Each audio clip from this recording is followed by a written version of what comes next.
الحاجة اللي محدش هيقولك عليها غيري، انت مش زي ما هم شايفين. كل يوم بنتعرض لكتير قوي من الانتقادات، وناس تيجي تقول لنا على حاجات احنا اصلا ما بنبقاش فاهمين هم بيقولوا ايه، وناس تقلب عليك الترابيزة، وناس تقولك انت لما عملت الموقف الفلاني انت كان قصدك تأذيني، وانت يا عين يا حرام انت كان كل غرضك انك تخليه مبسوط او راضي. انت هتفضل كده، هتفضل دايما سايب الناس تطلعك ان انت شخص وحش بعد ما حاولت تعمل كل حاجة عشان تبقى بني ادم كويس. انت مقتنع ان هم كلامهم صح لان هم بيحبوك او وهمينك ان هم بيحبوك، بس هي الحقيقة مش كده.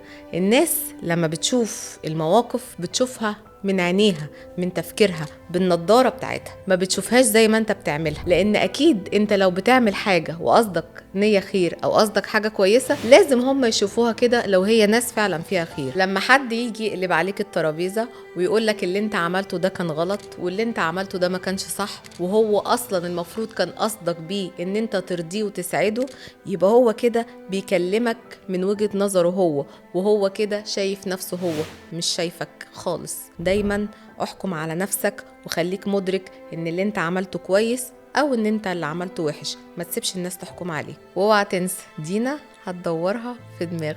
بحبكم.